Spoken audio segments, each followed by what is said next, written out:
আমার অফিসে যেতে হয়, আমার অফিসে যেতে হয় না। তার ইংরেজিতে কথা বলতে হয়, তার ইংরেজিতে কথা বলতে হয় না। এই যে কোনো কিছু করতে হয়, অর্থাৎ করতে আপনি বাধ্য, বাধ্যবাধকতা, এই ধরনের কথা আপনি ইংরেজিতে কিভাবে বলবেন, আজকের লেসনে আমরা সেটা শিখবো। বিকজ ইটস ভেরি ইম্পর্ট্যান্ট, খুবই গুরুত্বপূর্ণ একটা লেসন। কারণ এই ধরনের কথা বলতে গেলে আমরা প্রায় ভুল করে ফেলি। So let's take a look. এই তে হয় ব্যবহার করতে গেলে আমরা am to is to are to, অর্থাৎ সাবজেক্ট অনুসারে ব্যবহার করব। এই সেম জিনিসটা নেগেটিভ করতে গেলে এর সাথে জাস্ট নট বসাবো। তাহলে আমরা মনে রাখবো যে বাংলা বাক্যের শেষে এরকম তে হয় এই ধরনের কথা থাকবে। যেতে হয়, করতে হয়, বলতে হয়, দেখতে হয়, এই যে তে হয় এই ধরনের কথা। তাহলে স্ট্রাকচারটাকে আমরা একটু দেখি। ফার্স্ট আমরা সাবজেক্ট ব্যবহার করব এবং সাবজেক্ট অনুসারে am to is to are to, তারপরে ভার্বের প্রেজেন্ট ফর্ম বসাবো পজিটিভের জন্য, এরপরে অবজেক্ট। সেম ভাবে এই সেন্টেন্সটাকে যদি না করতে হয়, যেরকম যেতে হয় না, করতে হয় না, বলতে হয় না, এরকম যদি বোঝায় তাহলে আমরা নেগেটিভ করব। সেক্ষেত্রে আমরা প্রথমে সাবজেক্ট, সেম ভাবে সাবজেক্ট অনুসারে am not to, is not to বা আর নট টু, ভার্বের প্রেজেন্ট ফর্ম বসাবো। তাহলে চলুন এক্সাম্পল গুলাকে দেখে আসি। ফার্স্ট, আমাকে প্রতিদিন অফিসে যেতে হয়। এই যে যেতে হয়, লাস্টে দেখেন তে হয়। তাহলে আমরা আমাকে যেতে হয়, তার মানে এখানে আই। তাহলে আয়ের সাথে এম বসে, আই অ্যাম টু। যেতে হয় go to, I am to go to office regularly, I am to go to office regularly. তাহলে আমাকে অফিসে যেতে হয় না, আমাকে প্রতিদিন অফিসে যেতে হয় না।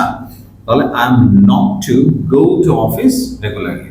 জাস্ট এখানে আমরা এম, ইজ, আর, এরপরে নট, তারপরে টু বসাই দেব।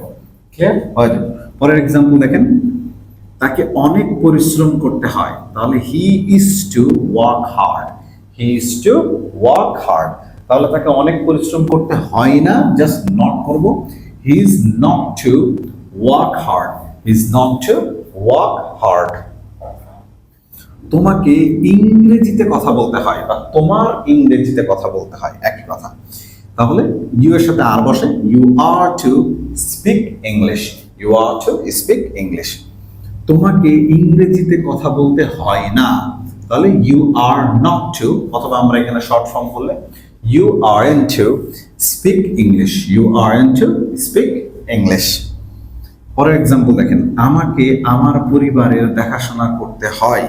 তাহলে আয়ের সাথে আবার am, I am to look after my family, I am to look after my family. আমাকে আমার পরিবারের দেখাশোনা করতে হয় না, I am not to look after my family, I am not to look after my family. Look after মানে দেখাশোনা করা, টেক কেয়ার করা। আচ্ছা, আমাদেরকে নিয়মিত পড়াশোনা করতে হয়, তার মানে রেগুলার কোনো কিছু করতে হয়, বাধ্যতামূলক। তাহলে উই আর টু, উই এর সাথে আর বসে, we are to study regularly, we are to study regularly.